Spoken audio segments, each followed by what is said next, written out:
আজকের গল্পটি অত্যন্ত শিক্ষামূলক। এটি এমন এক মহিলার গল্প যে পাপে লিপ্ত হয়ে গিয়েছিল। তার দুটি নিষ্পাপ সন্তান ছিল, যাদের সে কান্নাকাটি করা অবস্থায় ফেলে রেখে নিজের প্রেমিকের সাথে রাতের অন্ধকারে ঘর থেকে পালিয়ে গিয়েছিল, এটা ভেবে যে সে নিজের নতুন জীবন শুরু করবে। কিন্তু সেই মহিলার পরিণাম দেখে আপনারা সবাই থতমত খেয়ে যাবেন। আর সেই নিষ্পাপ শিশুরা, যাদের কাঁদতে থাকা অবস্থায় ছেড়ে দেওয়া হয়েছিল, আল্লাহ তাদের কপাল এমনভাবে বদলে দিলেন যা দেখে আপনিও অবাক হয়ে যাবেন। দিনের হালকা রোদ উঠোনের কাঁচা মেঝেতে ছড়িয়ে পড়ছিল। বাতাসে নীরবতার এক বোঝা ছিল। জায়নাব, এক ২৫ বছরের সুন্দরী কিন্তু স্বার্থপর মহিলা, কাঠের চেয়ারে বসে নিজের নখে নেল পলিশ লাগাচ্ছিল। মুখে এক কৃত্রিম হাসি ছিল, যেন জীবনে সব কিছু ঠিক আছে, যদিও তেমনটা কিছুই ছিল না। এরই মধ্যে ফোনের ঘণ্টি বাজল। সে অবহেলায় ফোন তুলল। ঠোঁটে হালকা হাসি ফুটে উঠল। আসছি ফারুক, শুধু একটু অপেক্ষা করো, এই বলে সে ধীরে ধীরে উঠল। ওড়না ঠিক করল, পার্স নিল এবং যেতেই নিচ্ছিল যে পেছন থেকে এক দুর্বল কণ্ঠস্বর এলো, আম্মা, ছোট বোনটা কখন থেকে ক্ষুধার্ত, কাঁদছে, ওকে কিছু খাইয়ে দাও না। 10 বছরের আহমদ নিজের কোলে ছোট্ট বোনকে সামলে দাঁড়িয়েছিল। চোখে অসহায়ত্ব আর মুখে প্রত্যাশা ছিল। কিন্তু জায়নাব যখন পেছন ফিরে তাকালো, তার মুখের কোমলতা মুহূর্তেই কঠোরতায় বদলে গেল। তোরা দুজন তো অলক্ষণী, আমার জীবনের সবথেকে বড় বাধা। আগে তোর বাবা ছিল, এখন তোরা দুজন আছিস। যা, একে আমার চোখের সামনে থেকে সরা। আহমদের পা সেখানেই থেমে গেল। মায়ের প্রতিটি শব্দ তার হৃদয়ে খঞ্জরের মতো আঘাত করল। জয়নাব রাগের সাথে পার্স নিল এবং দরজা জোরে বন্ধ করে চলে গেল। দরজার শব্দ পুরো উঠোনে প্রতিধ্বনিত হল, যেন ঘর থেকে আলোই চলে গেল। ছোট আহমদ তার কাঁদতে থাকা বোনকে বুকে জড়িয়ে ধরে আস্তে করে বলতে লাগল, চুপ করো আমার পরি, আম্মা রাগ করেছেন, কিন্তু আমি আছি তো। সে ভাঙা টেবিলের ওপর রাখা দুধের ফিডার তুলে বোনের মুখে লাগাল, কিন্তু তার নিজের চোখ থেকে জল থামার নাম নিচ্ছিল না। সেই নিষ্পাপ শিশুর কাঁধে জীবনের বোঝা অনেক ভারী ছিল। জয়নাব এক স্বাধীনচেতা সুন্দরী কিন্তু আত্মমগ্ন মেয়ে ছিল। সে নিজের ইচ্ছামতো জীবন কাটাতে চাইত, স্বপ্নের দুনিয়ায় থাকতে চাওয়া, নিজের মনের কথা শুনতে চাওয়া। কিন্তু ভাগ্য তার জন্য অন্য কিছু লিখে রেখেছিল। তার বাবা মা তার বিয়ে তাদের পছন্দের এক সহজ সরল, পরিশ্রমী ও নেক দিল ছেলে কামরানের সাথে করে দিয়েছিলেন। কামরান এক সাধারণ মানুষ ছিল, নরম ব্যবহার, পরিষ্কার মন, কিন্তু স্বপ্নগুলো ছিল ছোট। জয়নাব তার মধ্যে কোনো আকর্ষণ অনুভব করত না, না ছিল ভালোবাসা। তার কাছে সে ছিল এক একঘেয়ে গেয় মানুষ, যার সাথে জীবনের কল্পনা করাও তার কাছে অসহ্য মনে হতো। সময় কাটল এবং আল্লাহ তাদের এক পুত্র সন্তান দিলেন, নহা আহমদ। কিন্তু জয়নাবের মনে মাতৃত্বের সেই আবেগ কখনো জাগলই না। সে তো এখনও নিজের পুরনো স্বপ্নেই মগ্ন ছিল, সেই রঙিন ইচ্ছা, সেই পুরনো স্মৃতি। আর সেই স্মৃতির মাঝখানে এক মুখ এখনও বেঁচে ছিল, ফারুক। ফারুক ছিল জয়নাবের পুরনো প্রেমিক, যে এখনও তার সাথে যোগাযোগে ছিল। জয়নাব প্রায়ই বাহানা বানিয়ে ঘর থেকে বেরিয়ে যেত, গ্রামের মেঠো পথে লুকিয়ে লুকিয়ে ফারুকের সাথে দেখা করতে যেত। ওদিকে ছোট্ট আহমদ ঘরে কাঁদতে থাকত, মাকে ডাকত, কিন্তু জয়নাবের কাছে সেই ডাকের কোনো গুরুত্ব ছিল না। দিন এভাবেই কাটছিল। জয়নাব ফারুকের সাথে সারাক্ষণ ঘুরে বেড়াত, হাসাহাসি করত এবং খুশিতে থাকত। ওদিকে কামরান সারাদিন খেতে কাজ করত, মেহনত মজুরি করত এবং ক্লান্ত হয়ে সন্ধ্যায় বাড়ি ফিরত। কিন্তু যখন সে বাড়ি আসত, জয়নাবকে প্রায়ই বাড়িতে পাওয়া যেত না। নিজের ছেলেকেও সে একাই সামলাত।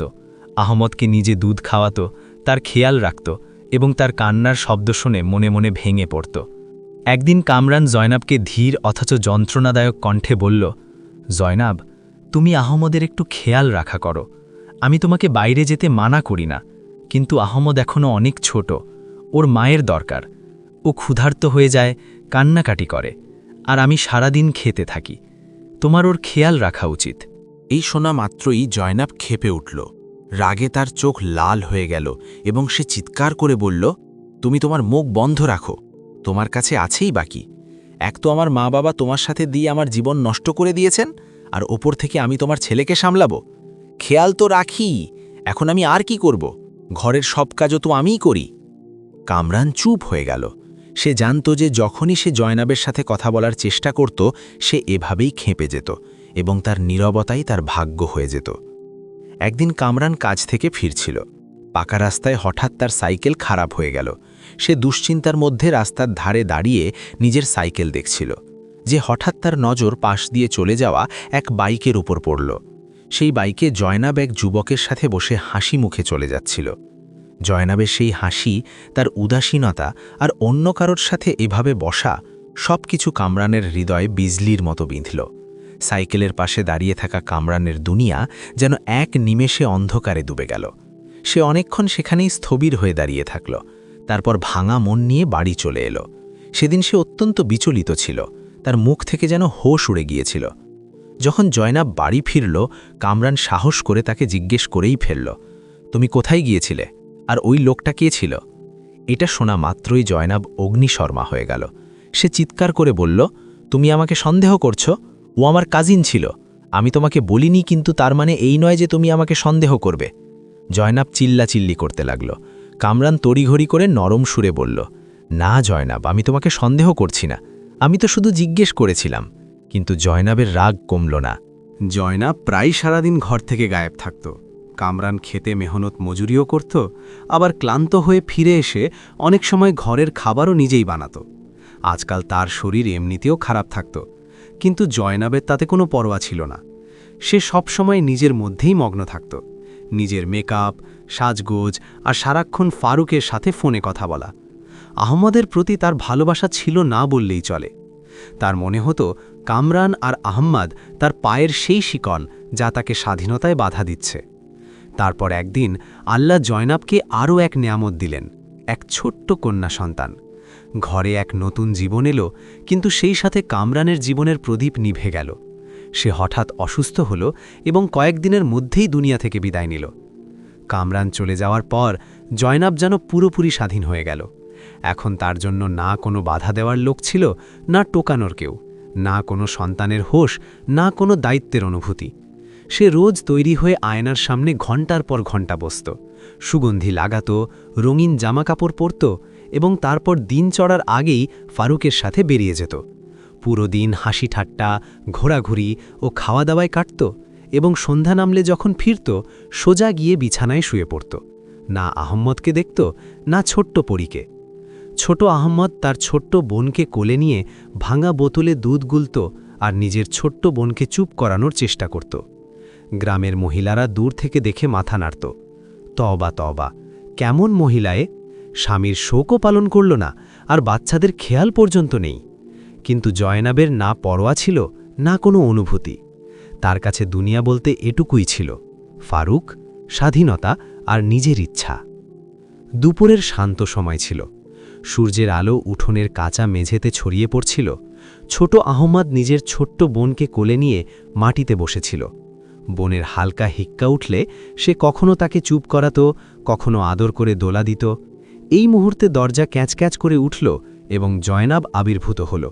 সে যে গুজে চকচকে ওড়না পরে হাতে পার্স আর ব্যাগ নিয়ে উঠোনে ঢুকল। তার মুখে এক অদ্ভুত তৃপ্তি ছিল, যেন মনের বোঝা নামতে চলেছে। না সে আহম্মদের দিকে তাকালো, না নিজের ছোট্ট মেয়ের উপর কোনো নজর দিল। আহম্মদ সঙ্গে সঙ্গে উঠল, নিষ্পাপ কণ্ঠে বলল, আম্মা, আপনি কোথায় যাচ্ছেন? জয়নবের পা থেমে গেল, কিন্তু তার মুখে কঠোরতা ছেয়ে গেল। এক মুহূর্তের জন্য সে ফিরল, তারপর রাগে চিৎকার করে বলল, তোদের দুটোর শান্তি নেই? সারাক্ষণ আমার সামনে চলে আসিস। এখন শুনে রাখ, আমাকে আর কখনো মা বলবি না। আমি চিরকালের জন্য এই ঘর ছেড়ে চলে যাচ্ছি। আহমদের ঠোঁট কাঁপতে লাগল, চোখে জল চলে এলো। সে কিছু বলতেই যাচ্ছিল যে জয়নব নীরবে ঘুরে গেল, দরজা খুলল এবং চলে গেল। তার যাওয়ার শব্দ দরজার ঝটকা দিয়ে বন্ধ হওয়ার সাথে সাথে শেষ হয়ে গেল, আর তার সাথে সাথে যেন আহমদের শৈশবের শেষ আশাটুকুও ভেঙে গেল। ছোট আহমদ সেখানেই বসে পড়ল, বোনকে বুকে জড়িয়ে ধরে অঝরে কাঁদতে লাগল। আম্মা, আমাদের ছেড়ে যেও না, আমরা তোমাকে ছাড়া কি করব? কিন্তু তার আওয়াজ বাতাসে মিলিয়ে গেল। জয়নব এখন ফারুকের সাথে বাইকে বসে যাচ্ছিল। তার মুখে শান্তি ছিল, যেন সে কোনো বন্দিদশা ভেঙে ফেলেছে। আর পেছনে উঠোনে দুটি নিষ্পাপ জীবন ভেঙে চুরমার হয়ে গেল।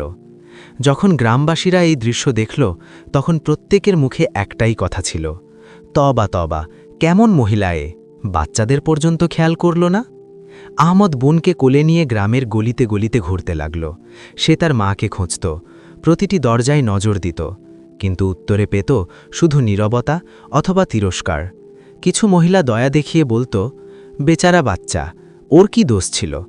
আর কেউ কেউ টিটকারি দিয়ে বলতো, মায়ের মতো ভাগ্য নিয়ে এসেছে, বোনটাও যেন মায়ের মতো না হয়ে যায়। আহমদের কাছে এই শব্দগুলো তীরের মতো হৃদয়ে বিদ্ধ। সে চোখের জল মুছে বোনকে শক্ত করে কোলে ধরত এবং চুপচাপ ফিরে আসত। সেই দিনের পর আহমদের মনে তার মায়ের জন্য কোনো জায়গা থাকল না। তার মা আজ থেকে মারা গিয়েছিল এবং তার ছোট্ট মনে শুধু একটি জেদ বেঁকেছিল যে সে তার বোনকে নিজে পালন করবে, নিজে বড় করবে এবং কখনো কাউকে এটা বলতে দেবে না যে সেও তার মায়ের মতো। ফারুক তাকে নিজের সাথে নিয়ে এসেছিল। নিকাহ সম্পন্ন হয়েছিল এবং জয়নাবের মুখে এক অদ্ভুত অহংকার ও তৃপ্তি ছিল। সে ভেবে নিয়েছিল যে এখন সে সব কিছু পেয়ে যাবে, যার স্বপ্ন সে বছরের পর বছর ধরে দেখে এসেছে, আরাম, বিলাসিতা আর ধন সম্পদ। কিন্তু ভাগ্য আবারও তার সাথে সেটাই করল যা সবসময় করে আসে। নিকাহের মাত্র 2 দিন পর ফারুকের বড় ক্ষেতে হঠাৎ আগুন লেগে গেল। সেই ক্ষেত যা ছিল তার রোজগার, তার ব্যবসা আর তার মেহনতের আশ্রয়, কয়েক ঘন্টার মধ্যে তা ছাই হয়ে গেল। ফারুক মাটিতে বসে মাথা ধরে চিৎকার করছিল, আর জয়নাব একপাশে দাঁড়িয়ে জ্বলন্ত চোখের দৃষ্টিতে জ্বলতে থাকা ক্ষেত দেখছিল। তার মুখে দুঃখের চেয়ে বেশি বিরক্তি ছিল। তার স্বপ্নগুলো যা সোনার মহলে থাকত মুহূর্তের মধ্যে ভেঙে গেল। কয়েকদিন পর তারা বাধ্য হয়ে বড় বাড়ি ছেড়ে চলে গেল এবং তারা দুজনেই এক সরু জীর্ণ মাটির তৈরি ছোট ঘরে চলে এলো। জয়নাবের কাছে এই সবকিছু এক বন্দিশালার মতো ছিল। সে আয়নার সামনে দাঁড়িয়ে নিজেকে দেখত আর ঘৃণা ভরে বলতো, এটি সেই জীবন ছিল না যার স্বপ্ন আমি দেখেছিলাম। একদিন সে আর ধৈর্য ধরতে পারল না। ফারুকের সামনে এসে বলল, ফারুক, তুমি কিছু করছো না কেন? আমরা কতদিন এই ছোট ঘরে পৌঁছব?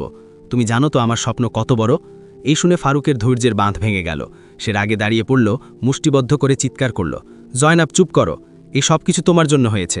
তুমিই অলক্ষণী। যেদিন থেকে তুমি আমার জীবনে এসেছো, আমার ভাগ্য পুরে ছাই হয়ে গেছে। জয়নাবের ঠোঁট কাঁপতে লাগল, চোখ বড় হয়ে গেল। সে চুপ হয়ে গেল, কিন্তু মনের ভেতরে এক আগুন জ্বলে উঠল।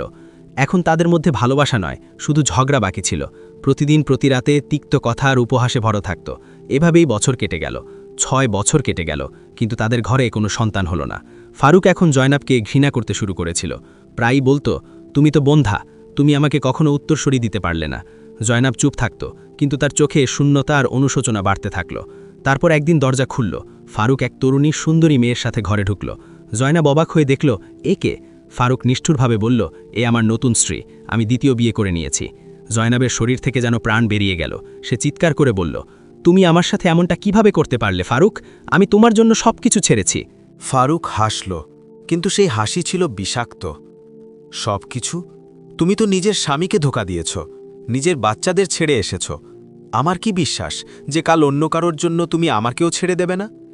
এই বলে সে জয়নাবের হাত শক্ত করে ধরল, দরজা পর্যন্ত টেনে নিয়ে গেল এবং এক জোরে ধাক্কা দিয়ে বাইরে ফেলে দিল। আবার এই ঘরে আসবে না জয়নাব, তোমার জন্য আমি বরবাদ হয়ে গেছি। দরজা জোরে বন্ধ হল, আর জয়নাব সেখানেই মাটিতে পড়ে গেল।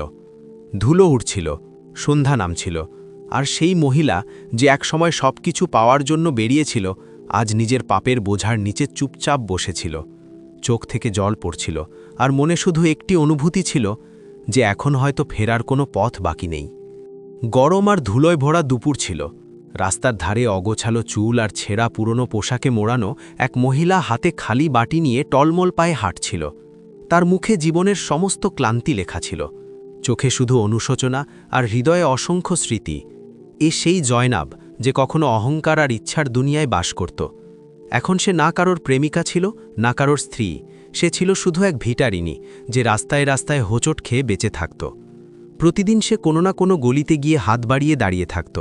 কখনো কেউ রুটির টুকরো দিয়ে দিত, কখনো কেউ সামান্য কয়েন।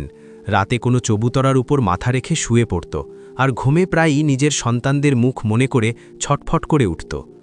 একদিন সে রাস্তার ধারে বসেছিল, মনে এক অদ্ভুত বোঝা ছিল, যেন ভেতরের দুঃখ আর লুকানো যাচ্ছে না। চোখের জল পড়েই যাচ্ছিল। সে নিজেকে ভাঙা গলায় বলল, কত বছর কেটে গেল, না আহমদকে দেখলাম, না নিজের ছোট্ট পরীকে। এই মুহূর্তে মনে এক চিন্তা এলো, তারা কি এখনও ওখানে থাকবে? তারা কি তাকে চিনতে পারবে?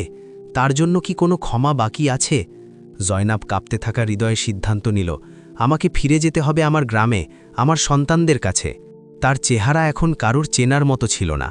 মুখ কুচকানো, বলিরেখায় ভরা, শরীর জীর্ণ আর হাতে খালি বাটি। সে পা ফেলে ফেলে নিজের পুরনো গ্রামের দিকে চলতে লাগল। পথে যার সাথেই দেখা হতো তাকে ভিখারিনী ভেবে তার বাটিতে কিছু কয়েন দিয়ে দিত। সে কৃতজ্ঞ চোখে তাকাত, কিন্তু মন ভেতর থেকে রক্তের চোখের জল কাঁদত। অবশেষে দিনের শেষ ছায়ায় সে গ্রামের কিনারে পৌঁছে গেল। সেই রাস্তা, সেই গাছ, কিন্তু সবকিছু বদলে গিয়েছিল। যখন সে তার পুরনো ঘরের সামনে পৌঁছালো, তার চোখ অবাক হয়ে বড় হয়ে গেল। যেখানে একসময় মাটির ভাঙাচোরা ঘর ছিল, এখন সেখানে এক সুন্দর পাকা বিলাসবহুল বাড়ি দাঁড়িয়ে আছে। তার বুক ধড়ফড় করতে লাগল। পা টলে গেল, কিন্তু সে ধীরে ধীরে এগিয়ে গেল। তখনই এক মহিলা তাকে দেখে ফেলল। আরে, তুমি কে? এখানে কি করছো? জয়নাব সঙ্গে সঙ্গে নিজেকে সামলালো। মাথা নিচু করে বলল, আমি এক ভিখারিনী মা। এই সুন্দর ঘর দেখে ভাবলাম হয়তো এখান থেকে কিছু সাহায্য মিলবে। সেই মহিলা হাসল। হ্যাঁ, তুমি একদম ঠিক ভেবেছ। এই ঘর থেকে তুমি নিশ্চয়ই সাহায্য পাবে, কারণ এখানে খুব দয়ালু মানুষ থাকে। জয়নাবের হাত কেঁপে উঠল, হৃৎস্পন্দন বেড়ে গেল। সে ইতস্তত করে জিজ্ঞেস করল, এই ঘরে কে থাকে মা? এই বাড়ি আহমদ সাহেবের। সে তার বোন মারিয়ার সাথে এখানে থাকে। এই নাম শোনা মাত্রই জয়নাবের হৃদয়ে এক তীরের মতো বিঁধল। আহমদ, মারিয়া, সেই নাম যাদের একসময় সে নিজে নিজের জীবন থেকে বের করে দিয়েছিল। এখন তারাই দুজনেই সুন্দর বাড়ির মালিক। সেই মহিলা বলতে থাকল, দুজনেই খুব নেক আর ধনী। শুনেছি একসময় তাদের জীবন খুব কঠিন ছিল। আহমদ তো তার ছোট্ট বোনকে কোলে নিয়ে গ্রামে গ্রামে ভিক্ষা করত, কিন্তু ভাগ্য বদলে গেল। আল্লাহ তাদের উপর এমন রহমতের বৃষ্টি করলেন যে তারা নিচ থেকে একেবারে শিখরে পৌঁছে গেল। আহমদ তার বোনকে লালন পালন করেছে, পড়াশোনা করিয়েছে এবং এখন নিজের পরিশ্রমে ব্যবসায় সফল হয়েছে। আল্লাহ সম্পদও দিয়েছেন, সম্মানও। জয়নাবের ঠোঁট কাঁপতে লাগল। সে আস্তে করে জিজ্ঞেস করল, এরা দুজন ভাই বোন তো? তাহলে তাদের মা কোথায়? মহিলাটি বিদ্রূপের হাসির সাথে বলল, মা, সে তো পালিয়ে গিয়েছিল নিজের প্রেমিকের সাথে। তখনই তো এই বাচ্চা তার বোনকে কোলে নিয়ে দরজায় দরজায় ঘুরত। ব্যাস, তারপর সে নিজেই ওকে বড় করেছে। এখন তো দুজনেই খুব খুশি। তাদের কাছে তো মা মরে যাওয়ার সমান।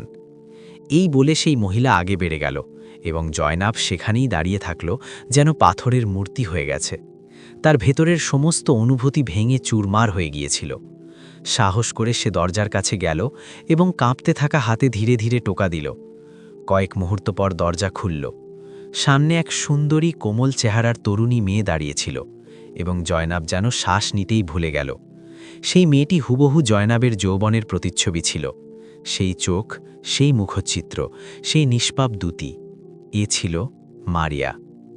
জয়নাব নজর নিচু করে আস্তে করে বলল, মা, আমাকে কিছু খাবার দাও। মারিয়া সঙ্গে সঙ্গে ভেতরে গেল। কিছু রুটি আর কয়েন নিয়ে সে জয়নাবের বাটিতে দিল।